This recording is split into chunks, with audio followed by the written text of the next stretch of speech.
Hello students, welcome back to my channel. Today we are going to solve exercise 5.1 from algebraic expressions from chapter 5. इस exercise को start करने से पहले हम थोड़ा सा बेसिक को रिवाइज कर लेते हैं। वैसे तो हमने इंट्रोडक्शन में सब कुछ बता दिया था, फिर भी हम एक बार इसको रिवाइज कर लेते हैं। तो अलजेब्रा में हम 2 टाइप्स के सिंबल्स का यूज करते हैं। एक कांस्टेंट जो फिक्स्ड वैल्यू होता है, जैसे -9, 3/6, 0, 1, 2, 3, 3 होल 1/8 एक्सेट्रा। कांस्टेंट जिनकी वैल्यू हमारी फिक्स होती है, ये हमने इंट्रोडक्शन में भी देखा था। दूसरा आता है हमारा वेरिएबल्स x, y, z। इनकी कोई फिक्स्ड वैल्यू नहीं होती है, इनकी कोई भी वैल्यू हो सकती है। वेरिएबल्स की फिक्स्ड वैल्यू नहीं होती है। वेरिएबल्स को हम लेटर्स के थ्रू रिप्रेजेंट करते हैं, जैसे x, y, z, m, n। कुछ भी जो हम मान लेते हैं ये हमारे वेरिएबल्स कहलाते हैं।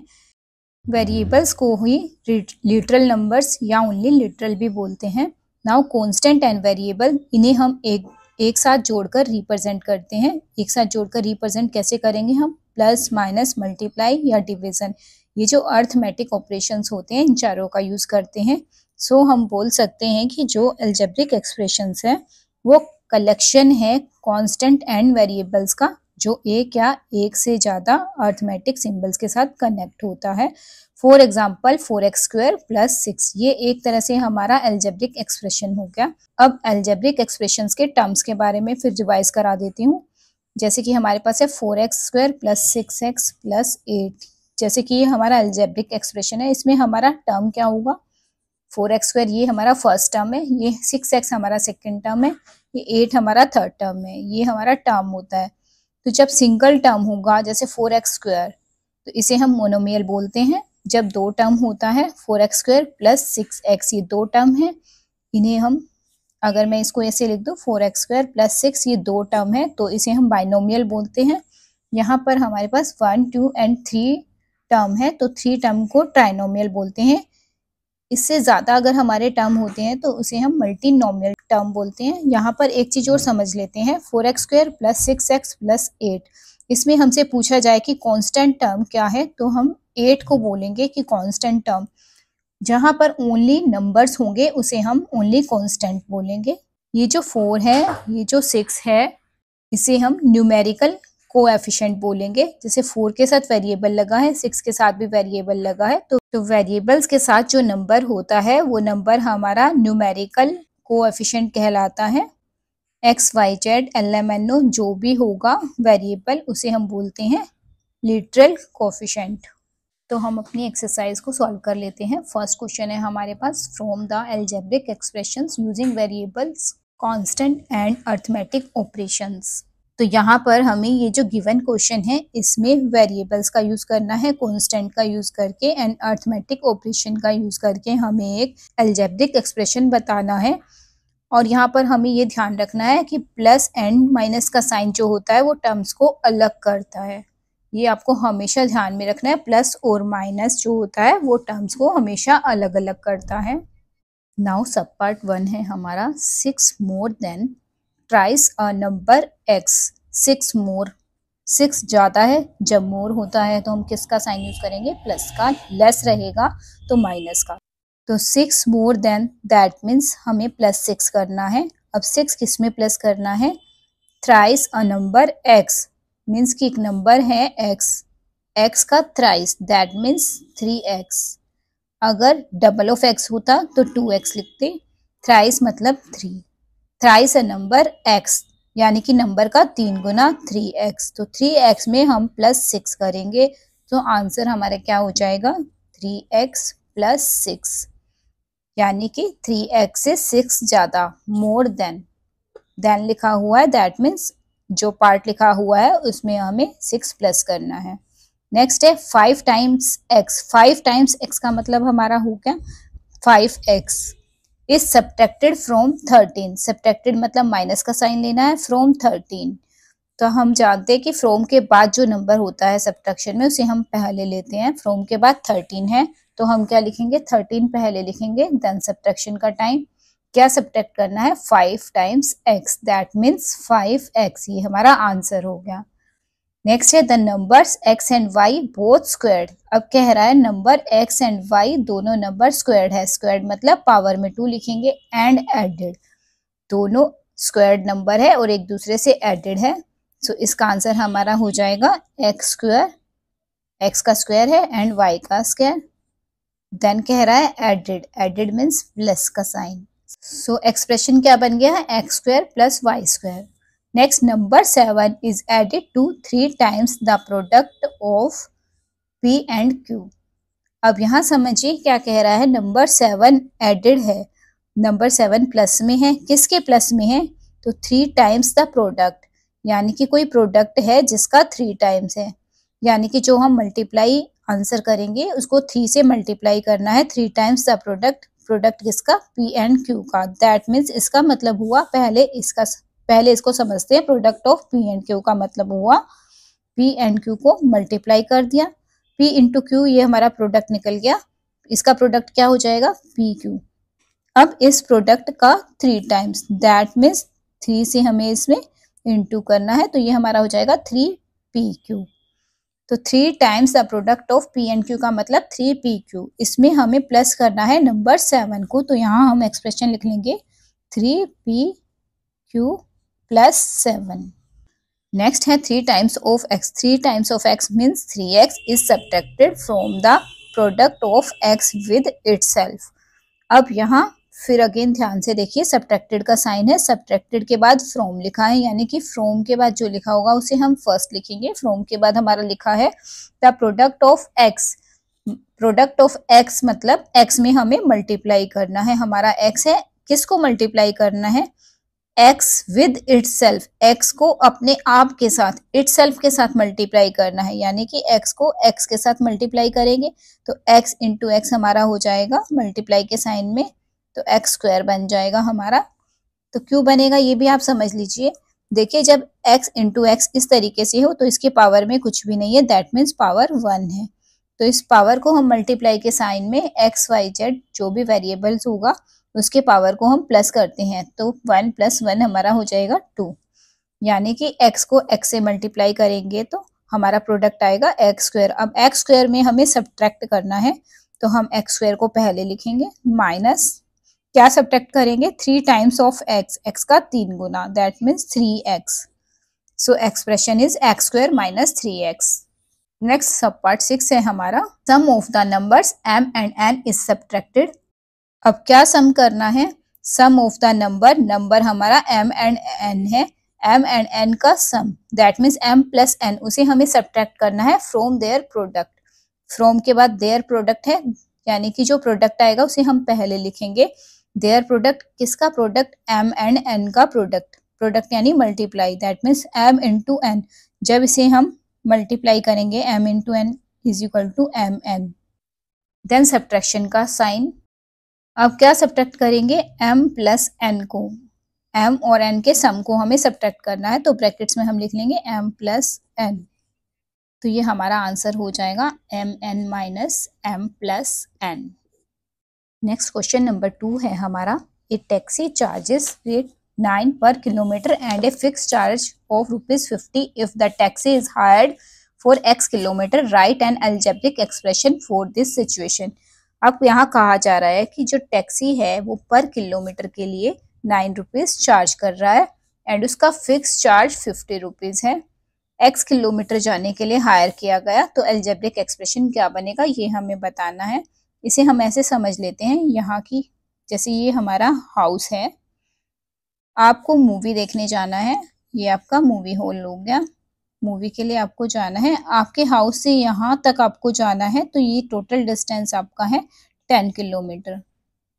अब यहाँ जाने के लिए आप एक टैक्सी हायर करते हो,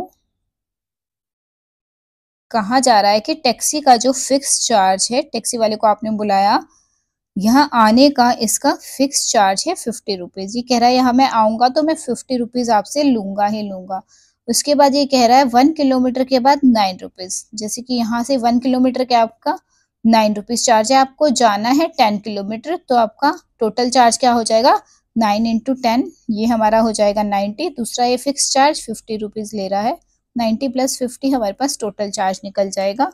और क्वेश्चन में इस 10 की जगह पे आपको x किलोमीटर दिया हुआ है कि आपको x किलोमीटर जाना है, तो हमारा चार्ज क्या बन जाएगा 9 into x, 9x plus 50 rupees. So हम एक्सप्रेशन में लिख लेंगे is equal to rupees 9x plus 50, ये हमारा आंसर हो गया। नाउ क्वेश्चन 3 है हमारा, right down the algebraic expressions whose terms are, terms दिया हुआ है, इनके लिए हमें एल्जेब्रिक एक्सप्रेशन बनाने हैं। देखिए फर्स्ट है हमारा, तो सिंपल है 5a comma minus 3b coma c, तो जहां जहां पे आपका कोमा है वहां पे हम प्लस का साइन दे देंगे। अब देखिए जब प्लस देंगे यहाँ पर कोमे की जगह पे यहाँ प्लस देंगे तो प्लस इंटू माइनस माइनस बन जाएगा हमारा, तो हम लिख लेंगे यहाँ पर 5a minus 3b plus c, ये हमारा एल्जेब्रिक एक्सप्रेशन हो जाएगा। तो आंसर हम लिख लेंगे 5a कोमा की जगह प्लस का साइन, देन माइनस 3b दे रखा है, minus 3b again coma plus c। अब देखिए दो साइन एक साथ नहीं रख सकते तो इसे हम सॉल्व करेंगे, ये हमारा हो जाएगा 5a plus into minus minus 3b plus c। Next है हमारा comma x square comma minus 5x comma 6, again comma की जगह हम प्लस लेंगे, तो सिंपल देखिए प्लस इंटू माइनस माइनस ही होगा, तो डायरेक्ट इसका आंसर लिख लेते हैं x square plus minus minus हो जाएगा माइनस 5x कोमा, यहाँ कोई साइन नहीं है तो प्लस का साइन देकर 6। तो सिंपल है ये बिल्कुल, जब भी इस तरीके से माइनस हो तो आप डायरेक्ट माइनस लिख सकते हो क्योंकि प्लस माइनस माइनस ही होगा। Now sub part 3 x square y comma x y comma minus x y square, इसका एक्सप्रेशन हो जाएगा x square y plus x y, अब यहाँ प्लस एंड माइनस माइनस हो जाएगा एक्स वाई स्क्वायर, ये हमारा आंसर हो गया। नाउ क्वेश्चन 4 है हमारा, इसमें कहा जा रहा है कि एक्सप्रेशन लिखा हुआ है, इसके लिए टर्म्स लिखना है। जैसे क्वेश्चन 3 में टर्म्स दिया हुआ है कोमा देकर, इसी का जस्ट उल्टा करना है हमें, इसमें हमें एक्सप्रेशन दिया हुआ है टर्म्स लिखना है, टर्म्स यानी अलग अलग करना है। तो फर्स्ट हमारा है 3 माइनस 7x, तो इसका टर्म्स क्या हो जाएगा 3, एक तो 3 हो गया कोमा देंगे, देन माइनस 7x, तो ये हमारा दूसरा टर्म है। 7 एंड x ये इनटू की फॉर्म में है, इसे हम अलग नहीं करेंगे क्योंकि मल्टीप्लाई और डिवाइड अलग नहीं होता है, टर्म को कौन अलग करता है प्लस एंड माइनस, तो माइनस का साइन होगा तो माइनस हम जरूर लेंगे। 3 कोमा एक ये टर्म हो गया and second term minus 7x हो गया। इसी तरह सेकेंड पार्ट में 2 माइनस 5a प्लस 3/2b, इसका टर्म क्या क्या हो जाएगा 2 हो गया कोमा आगे माइनस 5a है तो माइनस 5a कोमा, अब क्या है प्लस 3/2b, प्लस का साइन देने की जरूरत नहीं है, ओनली हम लिख लेंगे 3/2b।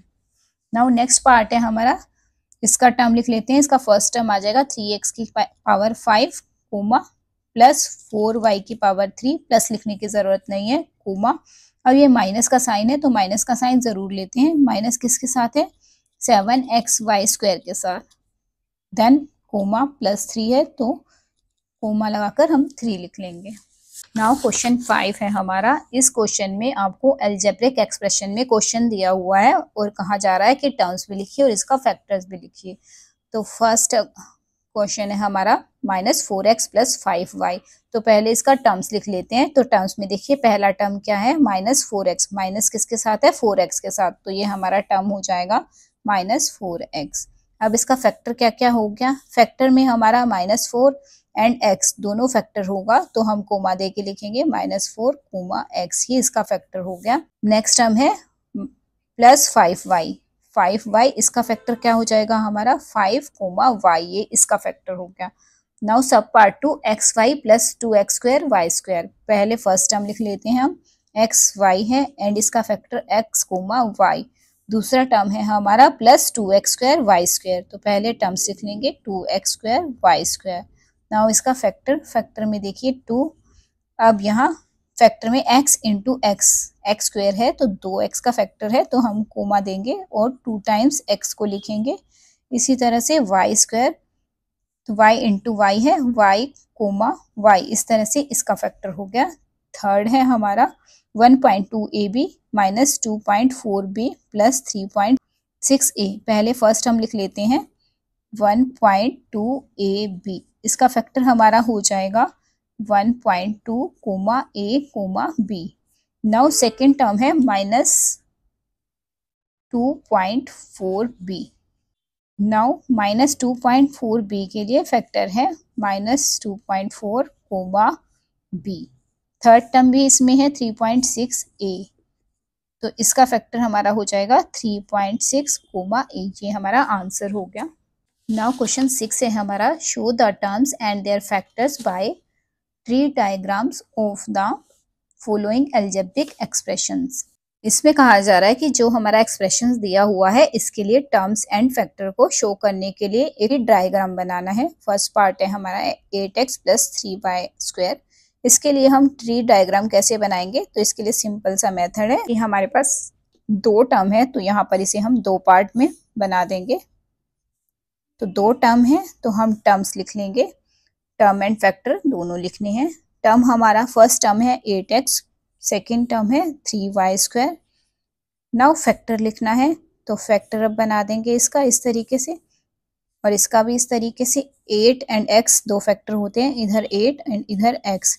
यहाँ पर 3y² का बनाएंगे तो यहाँ पर ये हमारा 3 एक फैक्टर हो गया, सेकेंड फैक्टर y² यानी कि y इंटू y 2y है, तो y के लिए हम 2 बार y लिखेंगे, y एंड y। 8x ये हो गया, 3y², 3y 2y। इस तरह से हमने इसका टर्म एंड फैक्टर दोनों का ट्री डायग्राम बना दिया है। नाउ इसका सेकेंड पार्ट है हमारा y - y3, तो इसका फिर से एक डायग्राम बना लेंगे हम। 2 पार्ट्स बनाएंगे इसके। इधर y हो गया, एक यहाँ पर y3 हो गया। पहले हमने टर्म को एज इट इज लिख लिया, y एंड -y3। यहाँ पर माइनस का साइन है तो हम यहाँ पर माइनस का साइन भी यूज करेंगे। अब इनका फैक्टर लिख लेंगे, y एज इट इज है, इसके फैक्टर में 1 है, 1 इंटू वाई 1 ही होगा, तो इसे लिखने की जरूरत नहीं है, ओनली y को हम ऐसे ही छोड़ देंगे। अब यहाँ पर y3, इसका फैक्टर लिखेंगे तो 3 टाइम्स y है, तो हम 3 लाइन्स ले लेंगे, तो माइनस भी है, -y3 का मतलब -y into -y into -y, तो हम लिख लेंगे -y। नाउ इसका नेक्स्ट पार्ट है हमारा 5xy² + 7x²y। दो टर्म है तो अगेन दो पार्ट में डिवाइड करेंगे। नाउ फर्स्ट टर्म इधर 5xy² और इधर हम लिख लेंगे 7x²y। ये हमने टर्म्स लिख लिया, अब हमें फैक्टर्स लिखने हैं। तो 5xy² एक फैक्टर हमारा हो गया 5, सेकेंड हमारा x, तो x लिख लेंगे। नाउ y² 2 टाइम्स y, तो हम 2 लाइन्स ले लेंगे, y एंड y। अब 7x²y इसके लिए बनाएंगे, एक टर्म इसका 7, नाउ एक टर्म x² है 2 टाइम्स x और एक हमारा है y। नाउ इसके फोर्थ पार्ट को हम सॉल्व करते हैं। ये है हमारा -ab + 2b² - 3a²। तो यहाँ पर 3 टर्म्स है तो इसे हम 3 पार्ट्स में डिवाइड कर लेंगे।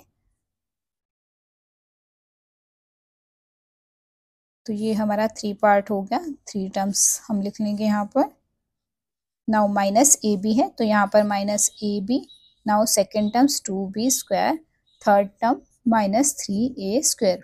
माइनस का साइन जो होगा उसे हमें जरूर कैरी करना है। अब फैक्टर लिखते हैं -a इंटू बी, तो इसमें हमारा -ab है और कोई भी हमारा नंबर नहीं है, दैट मीन्स यहाँ पर हमारा 1 है, -1ab, तो हम यहाँ पर -1 लिख लेंगे एंड a यहाँ एंड b यहाँ लिख लेंगे। इस तरीके से ये हमारा आ जाएगा। नाउ सेकेंड टर्म है 2b², इसके लिए फैक्टर लिखेंगे, तो ये हमारा है 2b² यानी b हमारा 2 टाइम्स आएगा। थर्ड टर्म है -3a², 1 माइनस है यानी कि 1 माइनस हमें लेना पड़ेगा। a² है तो a को हम 2 टाइम्स ले लेंगे, तो हमारा फर्स्ट फैक्टर हो गया -3, सेकेंड a। नाउ क्वेश्चन 7 है हमारा, right down the numerical coefficient of each of the following. तो इसमें हमें न्यूमेरिकल कोफिशिएंट लिखना है। एंड न्यूमेरिकल कोफिशिएंट क्या होता है, ओनली नंबर्स। तो -7x, इसमें न्यूमेरिकल कोफिशिएंट क्या हो जाएगा हमारा -7। यहाँ हम साइन जरूर कैरी करेंगे, माइनस होगा तो माइनस जरूर कैरी करना है। सेकेंड -2x³ y², तो यहाँ न्यूमेरिकल कोफिशिएंट क्या हो जाएगा -2 इज इक्वल टू -2। नेक्स्ट है हमारा 6abcd², तो यहाँ 6 है न्यूमेरिक्स में, तो यहाँ हम लिख लेंगे 6। न्यूमेरिकल कोफिशिएंट हमारा 6 है। तो हमारा 6 आ गया। नाउ सब पार्ट 4 है 2/3 पी क्यू स्क्वायर।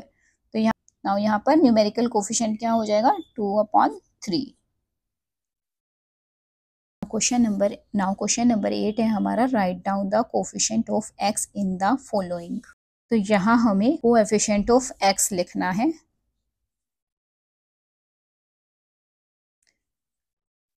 तो यहाँ हमारा फर्स्ट है 4bx। इसमें हमें x का कोएफिशिएंट बताना है, दैट मीन्स x को छोड़ देंगे एंड बचे हुए पार्ट को लिख लेंगे, वो हमारा x का कोएफिशिएंट कहलाएगा। तो यहाँ पर हमारा x है तो x को हम छोड़ देंगे तो हमारा बच गया -4b। दैट मीन्स हम लिख सकते हैं coefficient of x is equal to -4b, ये इसका कोफिशिएंट हो जाएगा। सेकंड है हमारा 5xyz। अगेन x का कोफिशिएंट बताना है तो x को छोड़ देंगे और बचे हुए पार्ट को लिख लेंगे, तो इसका कोफिशिएंट क्या हो जाएगा 5yz। x को हमने छोड़ दिया है। नाउ हमारा -x, यहाँ पर तो कोई कोफिशिएंट हमें नजर नहीं आ रहा है बट यहाँ है, क्योंकि x के इधर कुछ भी नहीं है, दैट मीन्स 1 है, तो इसका कोफिशिएंट क्या हो जाएगा -1। साइन जरूर कैरी करते हैं। तो इसके लिए आप एक चीज और समझ लो, जैसे कोई वेरिएबल्स हमारा x है, यहाँ कुछ नहीं है, दैट मीन्स 1 होता है। अगर x पे कोई पावर नहीं है तो दैट मीन्स पावर 1 माना जाता है। इसी तरीके से अगर नीचे में डिनोमिनेटर में कुछ नहीं है तो हम 1 मानते हैं। कोएफिशिएंट इसका हो जाएगा -1। नाउ फोर्थ है -3x²y। तो यहाँ पर कोएफिशिएंट ऑफ x क्या हो जाएगा -3। अब क्वेश्चन में हमसे x के बारे में 1x दिया हुआ है, x का कोफिशिएंट, बट यहाँ पर 2x है तो 1x छोड़ देंगे एंड 1x हम लिख लेंगे। तो x² में से हमने एक x छोड़ देंगे तो 1x हमारा बच जाएगा 3xy। ये इसका हमारा कोफिशिएंट हो जाएगा x का। क्वेश्चन नंबर 9 है हमारा, इन -7x² z³ right down the coefficient of 7x। तो फर्स्ट सब पार्ट है 7x, तो 7x का हमें कोएफिशिएंट लिखना है। तो हम क्या करेंगे, यहाँ पर ये जो हमारा इक्वेशन गिवन है -7xy² z³, तो इसमें से हम 7x को छोड़ देंगे और बचे हुए पार्ट को लिख लेंगे, वो हमारा 7x का कोएफिशिएंट कहलाएगा। इसका आंसर हो जाएगा इज इक्वल टू, माइनस का साइन कैरी करेंगे, 7x इसको छोड़ देंगे तो हमारा बच गया y² एंड z³, ये इसका आंसर हो गया। सेकंड -xy², इसका कोएफिशिएंट लिखेंगे तो कोएफिशिएंट में इस पार्ट को छोड़ देंगे, बचे हुए पार्ट को लिखेंगे। सो माइनस भी छोड़ देंगे और x भी छोड़ देंगे एंड y² छोड़ देंगे, तो हमारे पास बच रहा है 7 एंड z³। सो आंसर हो जाएगा 7z³। Now sub part 3 is xyz। तो यहाँ पर देखिए एक्सप्रेशन में -7 है, इसे हम लिखेंगे -7, देन 1x है, x को छोड़ देंगे। अब यहाँ पर समझिए y 1y है, यहाँ पर हमारा एक्सप्रेशन में 2y है, दैट मीन्स 1y को हम छोड़ देंगे, 1y ले लेंगे। इसी तरीके से 1z को हम छोड़ देंगे, 1z हमारा 2 टाइम्स आ जाएगा क्योंकि z हमारा 3 टाइम्स था, तो हम यहाँ पे z को 2 टाइम्स लिखेंगे, तो ये हमारा हो जाएगा -7yz²। नेक्स्ट है हमारा 7yz²। यहाँ पर हम माइनस का साइन लेंगे, 7 को छोड़ देंगे, x लेंगे, y यहाँ पर 1y है, यहाँ पर 2y है, तो 1y को हम लेंगे एंड यहाँ पर हमारा z² है और यहाँ पर हमारा z³ है, तो हमारा एक z बच रहा है तो हम एक z को ले लेंगे। तो ये हमारा आंसर हो गया। इस वीडियो में हम क्वेश्चन नंबर 9 तक ही करेंगे। अपने नेक्स्ट वीडियो में हम क्वेश्चन नंबर 9 से लेके 18 तक करेंगे। अगर आपको मेरी वीडियो इन्फॉर्मेटिव लग रही है तो please like, share and subscribe my channel. Thank you.